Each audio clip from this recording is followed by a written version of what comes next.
Bueno, muy buenas noches a todos y bienvenidos a una vez más de nuestra ya esperada reunión semanal que hacemos sobre el Foro de Profesionales de la Salud. Hoy con un tema que nos es muy interesante a todos y es el tema post-COVID. Se ha denominado que esta es la nueva pandemia, todas las secuelas que quedan a las personas después de padecer esta enfermedad para algunos eh, que la pasaron o la padecieron como un pequeño resfriado, una pequeña gripa, y para otros algo muy temible. Para eso, el día de hoy tenemos tres invitados a este foro quienes van a tener la oportunidad durante 15 minutos cada uno de ellos de compartirnos sus apreciaciones, sus descubrimientos, sus experiencias con pacientes con el tema de COVID y, por supuesto, el post-COVID. La primera persona que nos acompaña la noche de hoy, voy a proyectarles acá, es el doctor Hernando de Vivero y la ponencia de él se ha denominado precisamente para identificar qué es el síndrome post-COVID, a qué es lo que nos referimos cuando hablamos de post-COVID. El doctor Hernando de Vivero es médico cirujano y anestesiólogo de la Universidad de Cartagena, es especialista en anestesiología y reanimación del Hospital Militar Central de Bogotá, profesor del programa de anestesia del Hospital Militar Central por 5 años, coordinador del Departamento de Anestesiólogos de la Clínica Farallones de Cali desde hace 15 años y profesor de pregrado en anestesiología de la Universidad Javeriana de Cali, voluntario en Operation Smile desde hace 23 años y coordinador de sus misiones nacionales e internacionales, anestesiólogo en cirugía plástica con experiencia por más de 18 años y con una amplia experiencia respecto de lo que ha pasado con el COVID, con varios pacientes que lo han padecido y él ha tenido la oportunidad de atenderlos. Doctor Hernando, bienvenido, buenas noches, ¿cómo se encuentra? Gracias por aceptar la invitación del día de hoy. Hola Adriana, muy buenas noches. Buenas noches a todos, bienvenidos a este foro. Bienvenidos a todos. Creo que vamos a pasar un rato muy bueno, vamos a aprender. Yo también voy a aprender de mis colegas, ustedes van a aprender de todos y bienvenidos. Bueno, nuevamente muchas gracias.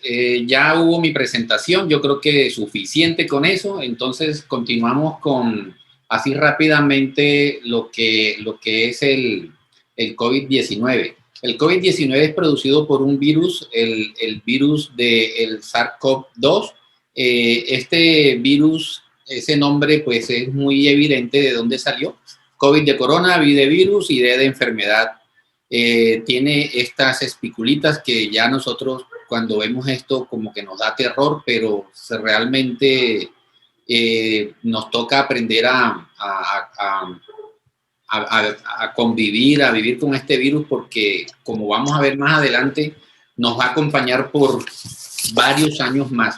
Entonces, el virus, el SARS-CoV-2, este virus, después que nosotros nos hemos contaminado, él va a tener una afinidad por un receptor LK2, se pega a la célula, hace un proceso así de rápidamente de adhesión, penetración, todo el proceso de desnudamiento, síntesis, autoensamblaje, maduración y liberación. El virus, cuando se libera de una célula, por lo general las células de los neumocitos, se van a liberar millones de virus. Esta cantidad de virus van a hacer un proceso igual, van a buscar los receptores de otras células. Entonces ustedes se imaginarán cada vez que esto ocurre en una célula, la cantidad de virus que salen va a hacer una multiplicación exponencial. Esto es lo que se llama la carga viral, dependiendo de qué tanta multiplicación tenga el virus en cada persona. Y evidentemente hay personas que van a tener una mayor multiplicación de sus virus y una mayor virulencia, se llama eso de la enfermedad. Entonces, ya después que se liberan estos nuevos virus, se activa el sistema inmunológico. Este sistema inmunológico va a producir una descarga alta de citoquinas, la interleuquina 6, que es la que va a producir esa respuesta inflamatoria que a pesar de que inicialmente está como una respuesta para defendernos, termina haciéndonos mucho daño, porque esa descarga de interleuquinas es la que va a producir esa inflamación en la membrana alveolo-capilar y es la que termina desencadenándole la muerte a los pacientes por su dificultad en el intercambio de oxígeno y así pues la muerte temprana de los pacientes en la mayoría de los casos cuando el COVID es severo. Recientemente en este año hubo una publicación del doctor Anil Nalbadian. Este doctor ha publicado un artículo donde va a mostrar desde el punto de vista de evidencia científica y de evidencia clínica, estudios retrospectivos que los hizo en Michigan, donde encuentran algunas características que nosotros las hemos visto en la observación del paciente, pero ya él lo ha descrito muy claramente con relación a lo que es las secuelas que nos deja el COVID. Él clasifica el COVID como COVID agudo. Aquí vemos desde que comienzan los síntomas.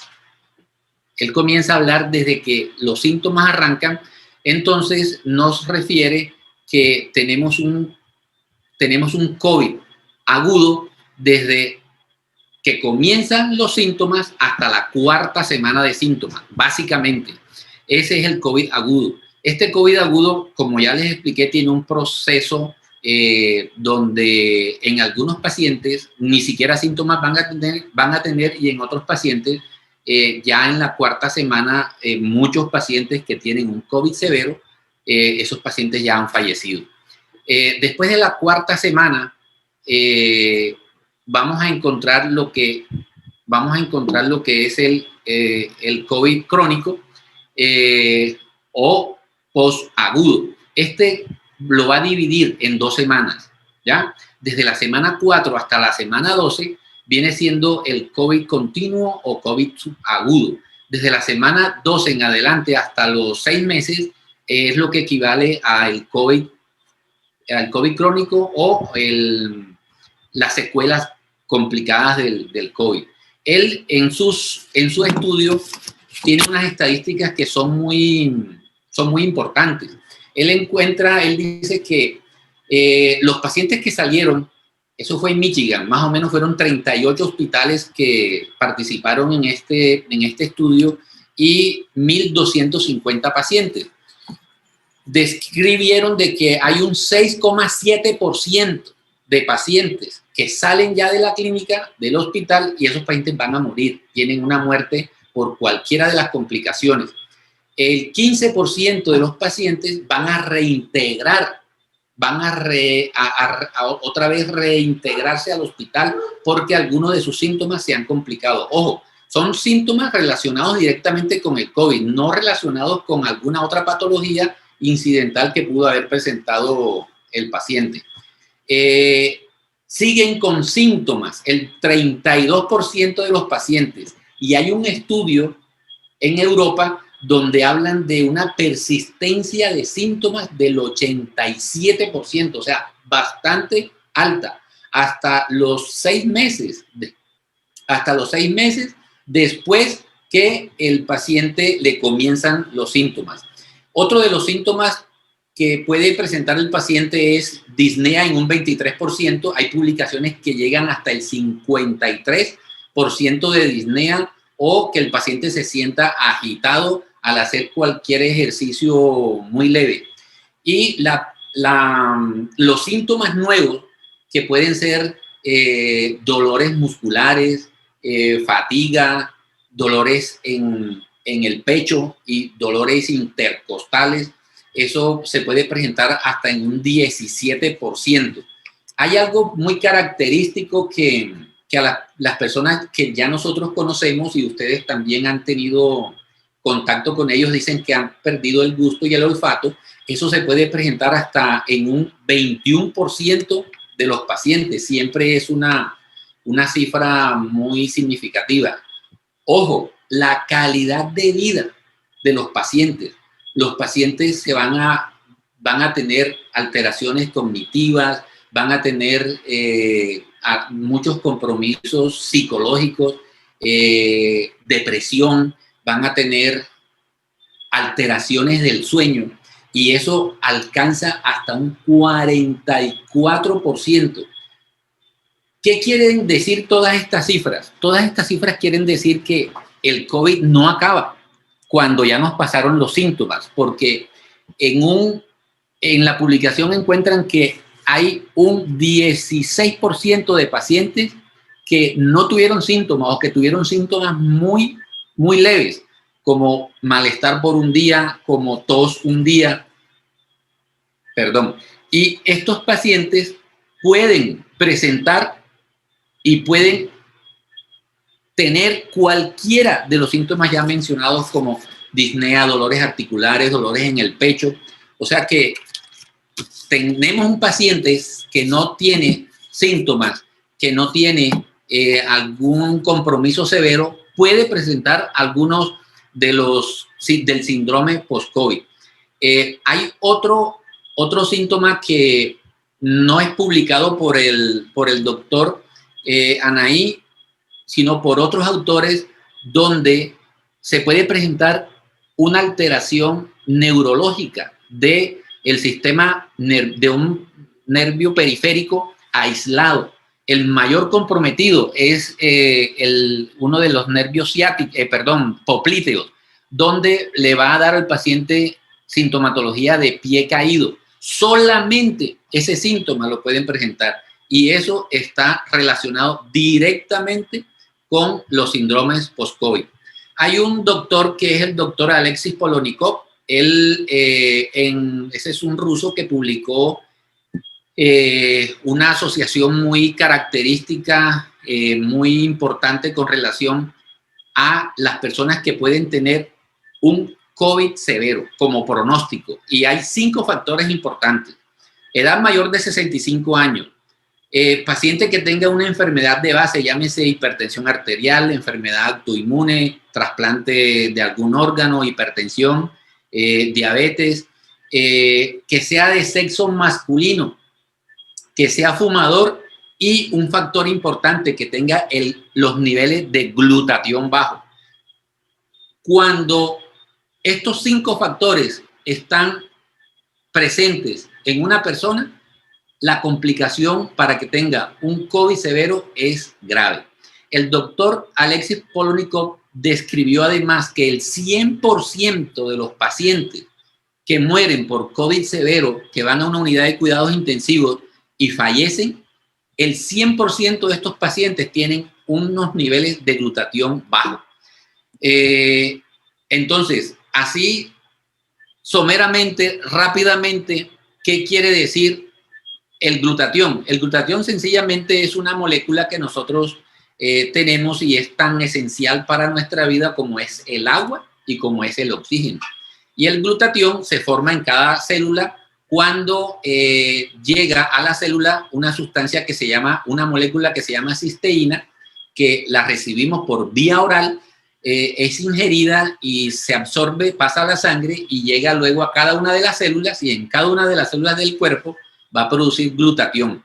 Y esta célula le va a dar, todas las células musculares, células neurológicas, todas, les va a dar energía y les va a producir una cantidad de funciones a la célula, como es la neutralización de los radicales libres, que son sustancias que se producen necesariamente en las células, porque las células la célula es una máquina que produce desechos, y uno de sus desechos son los radicales libres. Entonces, el glutatión alto favorece a que se eliminen estos desechos y la célula pueda tener un funcionamiento adecuado. Además, los niveles altos de glutatión favorecen a que las células puedan absorber mejor, procesar mejor y tener un mejor funcionamiento cuando la ayudamos con otras sustancias como vitaminas, como minerales, que se pueden absorber en mejor forma y metabolizarse y usarse en mejor forma por las células, porque tienen unos niveles de glutatión alto. El glutatión sencillamente va a tener diferentes niveles de acuerdo a la edad. Tiene su explicación lógica que más adelante o en cualquier otra charla yo se las podré explicar, pero aproximadamente desde los 28 años en adelante, los niveles de glutatión en las personas comienzan a bajar, de tal manera que en los ancianos estos niveles de glutatión siempre son más bajos.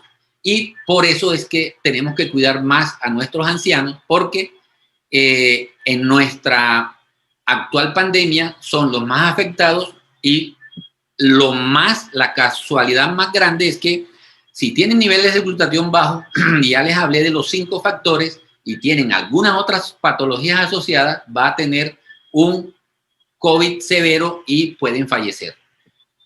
Yo creo que hasta aquí mi charla, Adriana. Muchas gracias y los invito a que disfruten de nuestros colegas más adelante. Muchas gracias, Adriana.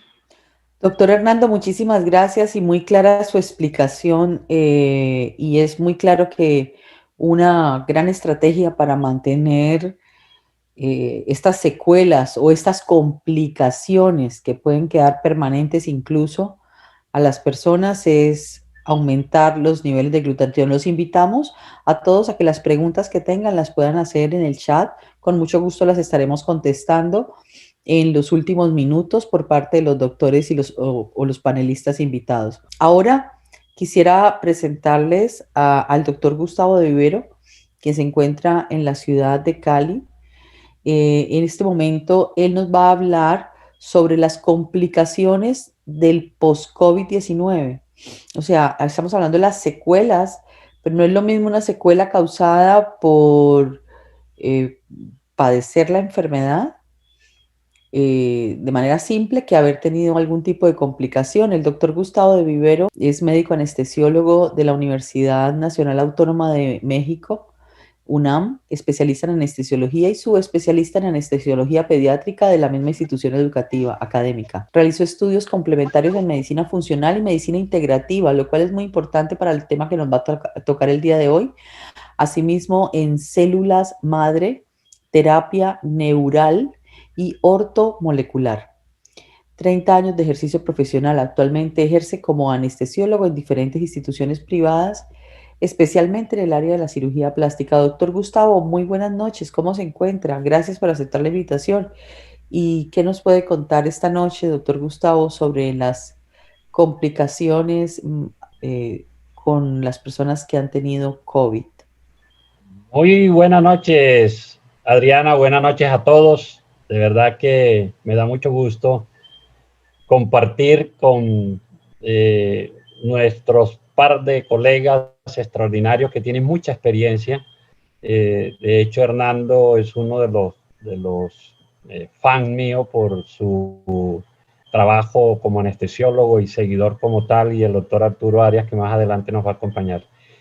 Qué bueno, vamos a compartir, le voy a compartir con ustedes. Esto es una retroalimentación, un afianzamiento de lo que vamos a tratar referente a lo mismo, porque precisamente unidos vamos a ver que vamos a construir este viaje, el post-COVID, porque siempre del COVID siempre estamos aprendiendo permanentemente. A pesar de que estemos tratando diario, permanentemente estamos aprendiendo de muchas cosas que nos van saliendo al camino de lo que va presentándose a nivel mundial. No solamente en nuestros pacientes como tal, sino en muchas otras áreas, en otras naciones donde vemos que la verdad es que es demasiado la pandemia, cada vez va siendo mayor. A mí me llama mucho la atención, de verdad que ya cuando yo recuerdo hace un año que empezamos el confinamiento, vimos que no nos alarmaba mucho el escuchar que hubo 50 muertos. Una alarma extraordinaria. Y fueron aumentando hasta que escuchábamos en Italia, en España, en Francia, 700, 800 muertos. Y eso era demasiado. O sea, para uno lo sentía como algo que bueno, ¿qué va a pasar? En la actualidad escuchamos, ya en Estados Unidos, en Brasil, en la China, en la India, escuchamos 3.500 muertos diarios y la verdad es como que ya lo tomamos como algo natural. El ser humano es muy adaptable. Pero bueno, la idea principal precisamente de esto y toda esta charla de hoy es ver tantas complicaciones que van desde lo más sencillo a lo más complicado, pero que hay una forma que la podemos evitar o evitar que las complicaciones sean mayores. Y bueno, la complicación mayor tanto para el que se va, o sea, el que falleció, es el familiar, porque no nos podemos negar una muerte tan súbita y tan severa desde muchos pacientes. De pronto, lo que al principio veíamos que tenía menos complicaciones eran los jóvenes y resulta que ahora las complicaciones también mayores vienen dándose en los jóvenes.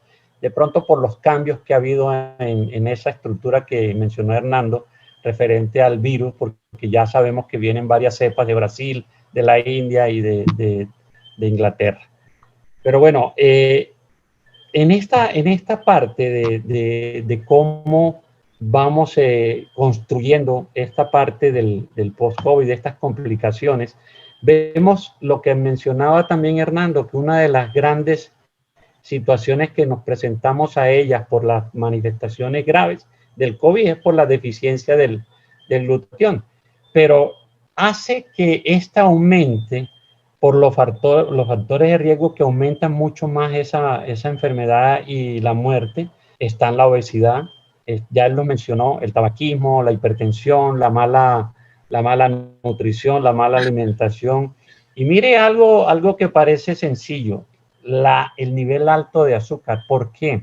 Porque precisamente todo proceso inflamatorio tiene mucho que ver que estos bichos sean una de las estructuras más fáciles de alimentación y replicación de ellos, que tengan la facilidad de acceso, y la mayor facilidad de acceso de su alimentación es precisamente los carbohidratos. Es muy sencillo porque ellos obtienen su alimentación para producirse ese metabolismo y todo eso. Miren qué característica también adicionalmente de lo que nosotros vemos que son factores de riesgo es la contaminación ambiental, todo lo que nos rodea. Adicionalmente lo que vemos y todo eso, y encontramos que uno de los síntomas crónicos que está siempre en aumento, y por eso se los coloco aquí en esta gráfica como el primero, es la llamada el síndrome de fatiga crónica o la encefalitis miálgica. Este síndrome es característico, de hecho está reconocido casi como el 90% de los síntomas de encefalitis miálgica y síndrome de fatiga crónica. El 90% no se diagnostica, no se ve porque es muy suave y todo eso. Y miren cómo llega la parte de lo que es la presentación del COVID a ser lo que sea la primera causa de complicaciones que estamos teniendo en la actualidad. Ya lo mencionaba, como les dije Hernando, que hay a veces de pronto puede quedarse corto en decir que fueron 6 meses esas complicaciones, pero hemos visto, a mí me ha tocado ya ver pacientes que tienen 9 meses y no son capaces de subir un piso. Esta fatiga crónica es más frecuente en la mujer, es más frecuente entre 40 y 60 años. ¿Qué significa eso? Que es la edad más productiva, o sea, el rubro más productivo. Traspolándose, ustedes se imaginan, del cual lo que se llama encefalitis miálgica y síndrome de fatiga crónica, donde lleva al paciente a confinarse en una cama porque no puede ni siquiera levantarse, no puede ni siquiera sentarse. Entonces, mucho menos va a poder acudir al trabajo. Entonces, son las causas primeras de falla en el trabajo, de falla precisamente en la producción a nivel mundial de todas las empresas. Diferente al dolor muscular. Una de las causas que más da precisamente también, o como segunda causa de complicaciones crónicas, es ese dolor muscular, que a veces creen que es posible por la hipoxia. Como hay una fibrosis pulmonar, no entra oxígeno suficiente, y entonces el primero que se cansa son los músculos, que son los que necesitan ese oxígeno. En cuanto a la forma como se contagia, ya lo mencionaba también Hernando, entra por la vía aérea. Pero miren que ustedes creen que la primera, como entra por la vía aérea, uno supone que el primer órgano afectado es el pulmón. Resulta que no lo es. Él entra, ingresa, sí, ahí se toman las pruebas y todo eso, pero los mayores receptores están a nivel muscular y sobre todo a nivel del sistema digestivo, en el colon. Los receptores AC2, que es donde ellos ingresan a la célula. Al ingresar a la célula se disemina, se replica de tal manera, de forma extraordinaria y se replica, y de allí viene entonces la respuesta inmunológica. Es donde vienen las tormentas de citoquinas y allí es donde produce luego. Por eso la gravedad del COVID está alrededor de la segunda semana. Es por eso, porque es que al replicarse se disemina a nivel de todos los órganos y el que más afecta entonces sí, pero por la inflamación, no por los receptores AC2, es el pulmón, porque empieza a producir lo que se llama un proceso inflamatorio persistente crónico, que si no se es resuelto, es cuando se van a presentar entonces estas encefalitis y síndrome de fatiga crónica, la dificultad respiratoria, la debilidad, la desorientación, y en los mayores se está viendo mucho esa psiquis, esa psicosis de la desorientación, el delirio en los ancianos, y están presentando muchas también causas de visitas al psiquiatra por lo mismo. Y esta parte del dolor abdominal, los chinos lo decían al principio, como son los receptores que más abundantemente se encuentran en el colon, al principio los chinos, como fue la primera parte donde se presentó, ellos tuvieron en mente en algún momento, y parece irrisorio, pero es la verdad, ellos pensaron en algún momento cambiar entonces la forma de cómo se diagnostica por primera vez ese prueba de COVID PCR-RT, que ustedes saben que es a nivel nasofaringeo. Parece irrisorio, pero es real. Ellos lo pensaron en algún momento hacerlo vía rectal. ¿Ustedes se imaginan? Entonces, de todas maneras, en todo caso, es la parte que se presenta a nivel del sistema digestivo, porque hay diarreas crónicas persistentes. Es un proceso inflamatorio que como no se controla, esto sigue replicándose y el virus es allí donde llega a producir, si no la muerte, la persona que queda viva, pues queda con unas complicaciones severas y nada, enfrentarse pues con un proceso asociado a una trombosis cerebral venosa. Es frecuente, a veces lo pasan desapercibido porque no es aquella parte donde, digamos, la persona presenta síntomas como el que voy a hacer algo en el celular y no recuerda qué es lo que va a hacer. Si va a hacer a aplicar un número, no recuerda ni siquiera la clave. Y eso es secundario a estos procesos de trombosis cerebrales que pueden ser desde pequeñas trombosis a severos, donde ocurren hemorragias cerebrales grandísimas. Y no se diga pues que esta persona después que salga de cuidados intensivos, entonces se imaginan cómo va a presentársele esa recuperación que es demasiado grande.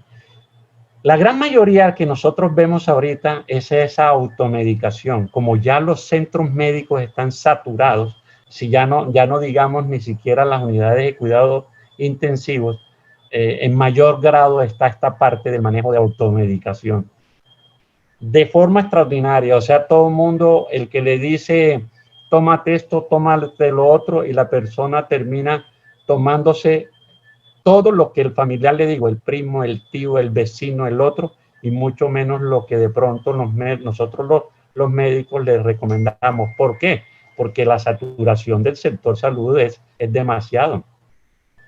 Toda esta gran cantidad de medicamentos se metaboliza en el hígado. Entonces hay una falla hepática leve sin daño hepático, pero esa falla leve sin daño hepático produce una descompensación generalizada y es lo que aumenta y ayuda a que las complicaciones severas y prolongadas se encuentren hasta más de, como ya les decía, más de 9 meses. ¿Por qué? Porque es que ahí está permanentemente la parte que nos ayuda muchísimo, es el hígado. Recuerden que la mayor desintoxicación la produce el hígado. El hígado necesita el 25% de ese glutatión para poder entonces hacer su trabajo, que es la desintoxicación. Y si nosotros le estamos introduciendo tanto medicamento, tanta cosa que uno nos dicen, porque estamos en la avalancha de que esto sirve, esto no, esto sirve más que aquello, esto sirve más que esto. Entonces la gente empieza a tomar hasta lo que el farmacéutico le dice.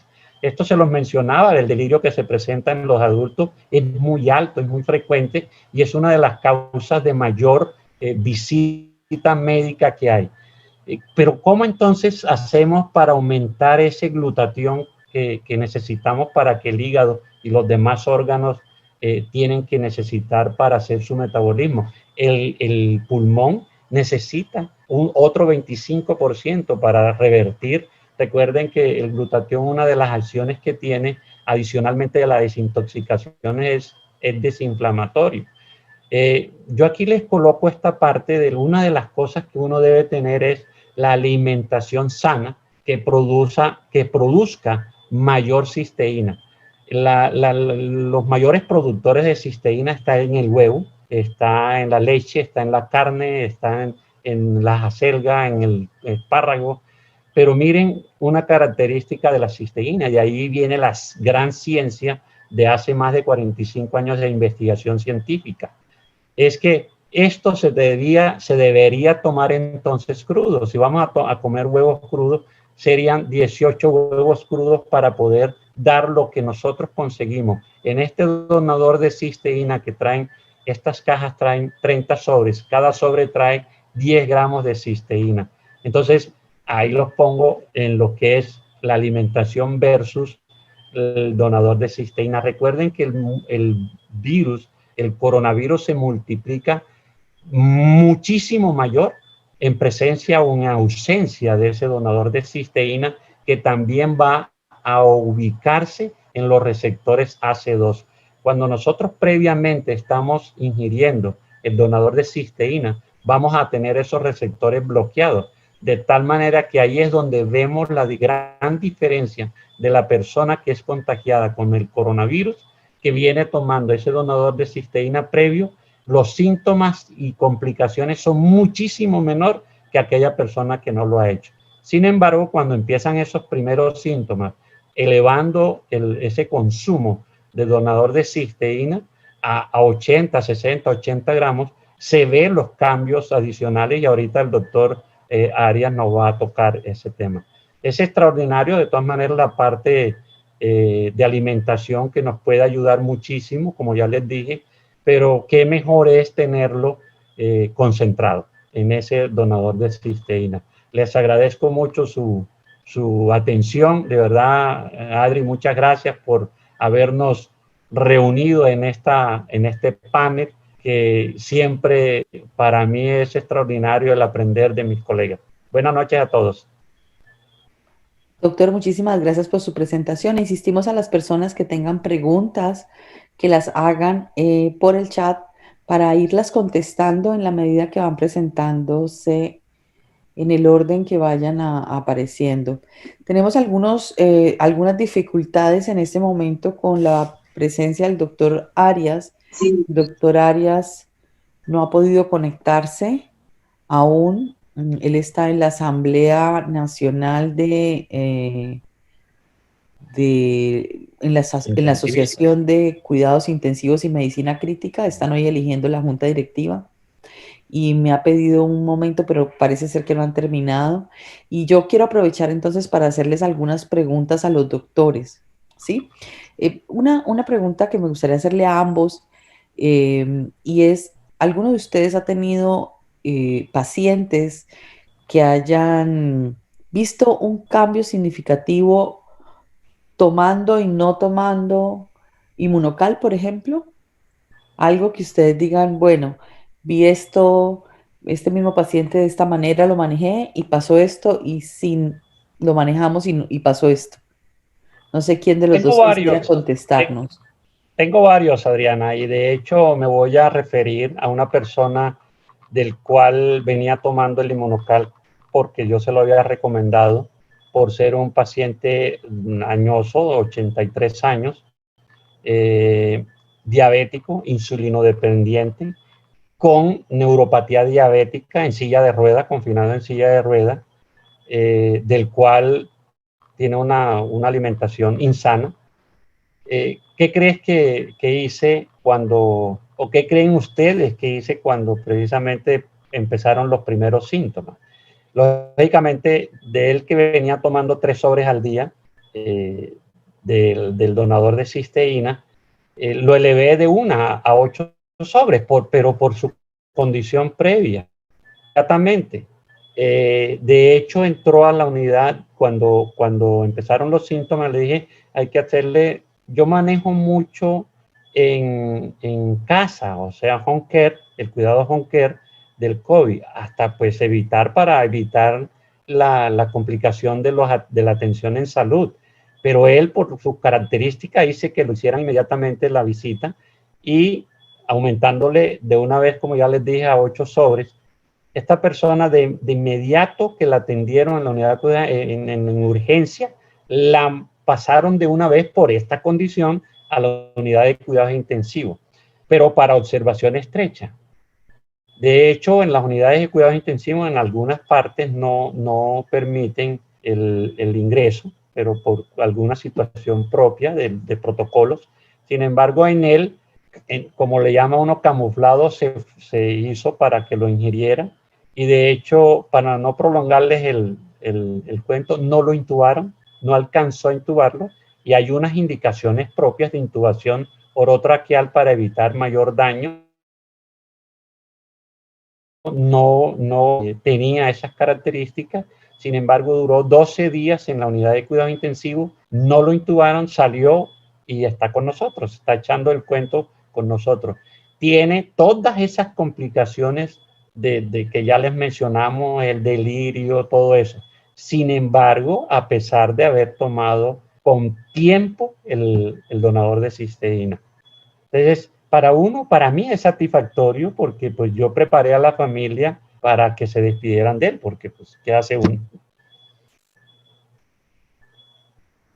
Wow, doctor, impresionante, impresionante. Y el doctor Hernando quisiera compartirnos alguna experiencia.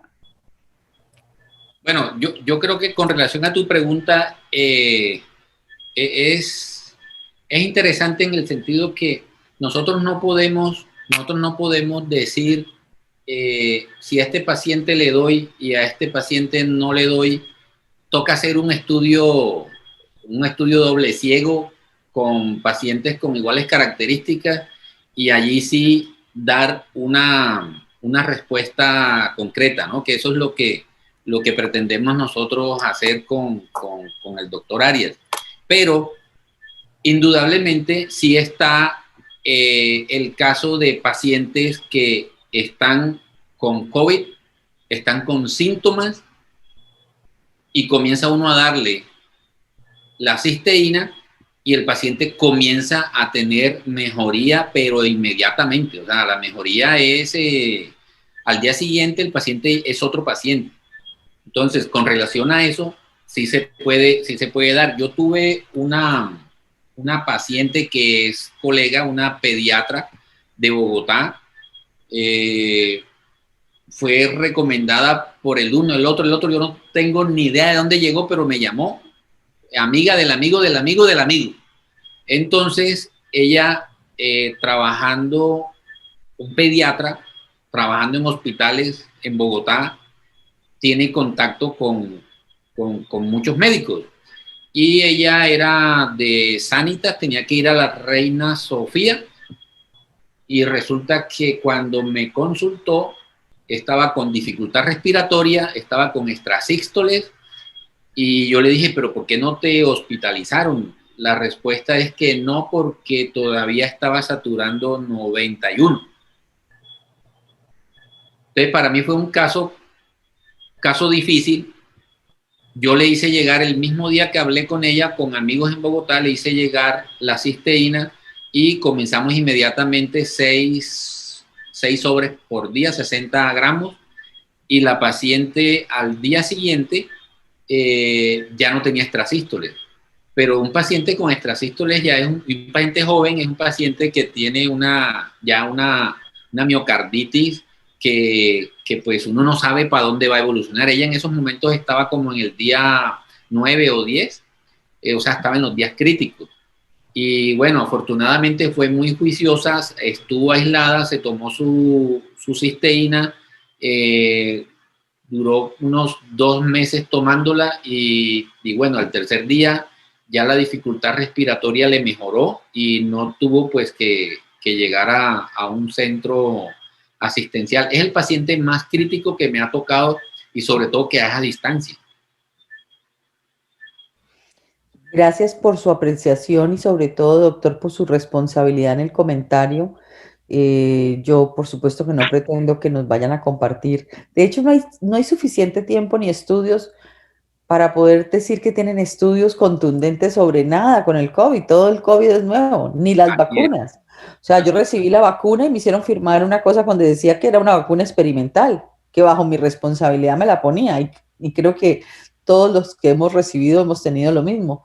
Sin embargo, también es cierto que desde la observación comienza la ciencia, ¿no? Sí. Y la observación del paciente y el ojo de dos médicos como ustedes con 30 años de experiencia, pero sí es notorio cuando empiezan a tomarlo y el cambio da de un día para otro, ¿no? Bueno, dice que, pregunten acá, doctor, un paciente y anticoag, me imagino que es Y coagulado, coagulado con con arritmia y con arritmia y con hipotiroidismo. hipotiroidismo, ¿puede tomarlo?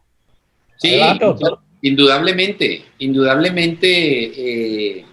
un paciente, a ver, la cisteína, la única contraindicación que tiene es un paciente que tenga una alergia a la lactosa. Es muy raro un paciente alérgico a la lactosa. O sea, en mi vida de médico y de un colega que me haya dicho, tengo un paciente que es alérgico, obviamente yo no tengo una relación directa con alergólogos ni con inmunólogos, pero no he visto un caso y son muchos los pacientes que uno tiene y los pacientes que tienen sus amigos en una institución, no he conocido el primer caso. Y la otra contraindicación es un paciente que tenga un trasplante de órgano duro, de tal manera que ustedes bien conocen que cuando hay un trasplante se debe inmunosuprimir el paciente para que no rechace ese órgano, a pesar de que tiene una compatibilidad muy alta porque hacen estudios muy, muy serios para ver la compatibilidad que haya y se hace el trasplante, de todas formas se inmunosuprime. Entonces, si nosotros le damos cisteína, que va a fortalecer el sistema inmunológico, podemos estar alterando esto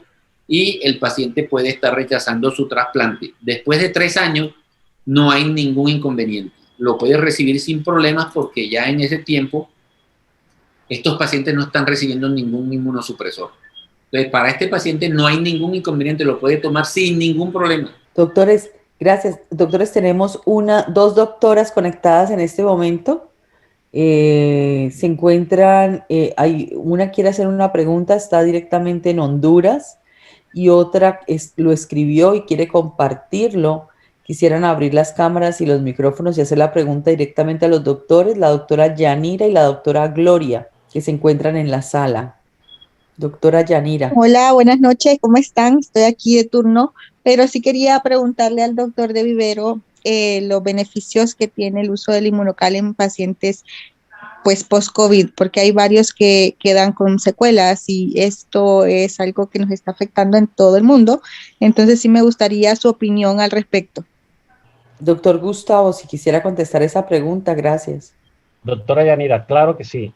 El COVID, el coronavirus, lo que produce es un proceso inflamatorio persistente. En la medida que la carga viral hace que esto sea mayor en la réplica que él tenga. sobre todo si el paciente no viene tomando el donador de cisteína previamente o cualquiera, sobre todo la parte del donador de cisteína para formar ese glutatión. Recuerda que no es el donador de cisteína el que va a hacer efecto en el organismo, sino que al ingresar se forma el glutatión en alta cantidad que hay que tenerle para que él produzca el efecto desintoxicante, desinflamatorio, sobre todo esa producción de radicales libres. Es donde está la clave para reducir ese efecto inflamatorio, de tal manera que este paciente debe tomarlo permanentemente a dosis alta desde el principio. Si no lo tomaba previamente, tomarlo desde los primeros síntomas para evitar complicaciones que no se va a saber esa persona en particular si va a ser mayor o menor. Pero no se puede uno imaginar que de 6 meses después el paciente continúe, digamos, con esa fatiga crónica, con esa encefalitis miálgica que lo incapacite 6 meses después. Entonces a decir, bueno, ahora subámosle a 8 sobres. Hombre, ya hubo un efecto probable de daño a nivel muscular, a nivel de todos los otros órganos, por ese proceso inflamatorio crónico. Entonces, para evitar eso, yo siempre recomiendo esas dosis altas hasta que los síntomas vayan reduciendo. ¿Cuánto tiempo? Yo siempre recomiendo por lo menos 2 meses, de 6 a 8 sobres. Y de allí, de acuerdo a la sintomatología que vaya presentando, entonces sí bajarle. Porque, a ver, vienen costos versus incapacidad o costos versus complicación de la enfermedad. Porque no es solamente la incapacidad crónica que tenga, sino que está en riesgo la vida. Entonces uno no sabe cuál puede complicar. Recuerden que hay una miocarditis, que esta miocarditis, mientras no se controle, y la miocarditis es secundaria a un proceso inflamatorio cardíaco. Entonces esta miocarditis va a estar, si no se revierte con tiempo, por la producción permanente de radicales libres, va a estar entonces siempre confinado a una complicación severa continua, crónica. Sí, gracias, doctor. Es que fíjese que tengo el caso particular de una paciente de 29 años. Ella es diabética, padece diabetes mellitus tipo 1 desde los 9 años y le dio COVID el año pasado. Después del COVID, póngale que en octubre, ella empezó debutando con dolores artrálgicos, ¿verdad? Más que todo en manos y en columna lumbar. Yo le inicié inmunocal, pero solo está tomando un sobre cada 12, pero todavía no encuentro, logro disminuir el dolor lumbar, ni tampoco como que las manos al flexionarlas se le dificulta un poco. Entonces no sé si aparte del inmunocal, ¿qué otro, o en qué dosis lo debo usar en ella? ¿Verdad? 1, y 2, pues, ¿qué otro pues, suplemento puedo agregar? Sí, es un manejo integral, doctora. De hecho, si fuera ayudándole con el inmunocal, la verdad es que un solo sobre al día es muy poquito, demasiado poquito. No, aumenté a 1 cada 12, pero no sé si tengo que aumentarle más. No, a 6 de una, mínimo 4 o 6, que ya pasó el ciclo más agudo, pero es que allí está produciéndose un problema crónico de inflamación. Entonces hay que ayudarle a que esa eliminación de radicales libres sea, y le puede ayudar con otros antioxidantes. Recuerde que en presencia tú le puedes agregar ácido alfa-lipoico, vitamina C. Yo manejo esta parte integrativa. Uno de los antiinflamatorios espectaculares es la cúrcuma, que de todas maneras es concentrada, pero tú puedes darle todos estos antioxidantes en presencia de baja de glutatión. Es como si se lo tomara y así mismo lo elimina. No van a producir el efecto que uno busca. Entonces siempre hay que ayudarle con la alimentación, muy buena hidratación, para poder que entonces el glutatión pueda desintoxicar todas las células. Pero sí hay que subirle las dosis, por lo menos, doctora, a 4 sobre, por lo menos, diría yo. Muchísimas gracias doctores, muchísimas gracias por la presentación, la doctora por las preguntas, la doctora Muchas Gloria gracias. también nos está comentando, otra doctora que ha utilizado el Inmunocal en sus pacientes con excelentes resultados, pueden ver los comentarios. Y bueno, decirles a ambos que muchas gracias, el doctor Arias nos se manda a disculpar, siguen en Asamblea General de la Asociación Colombiana de Medicina Crítica y Cuidados Intensivos y que le ha sido imposible llegar a la sala el día de hoy. Agradecemos muchísimo la asistencia de todos, espero que haya sido del agrado. Esta conferencia queda grabada y el día de mañana será pasada en un link de YouTube para el uso de todos los que la quieran compartir con personas, familiares, amigos que hayan pasado por esta tremenda y complicada enfermedad. Muchísimas gracias, doctores. Muchísimas gracias a los asistentes. Feliz noche, feliz jueves. Nos vemos la próxima semana. Gracias. Feliz Gracias noche a para todos, todos. los felicito por su Gracias. presencia. Feliz noche.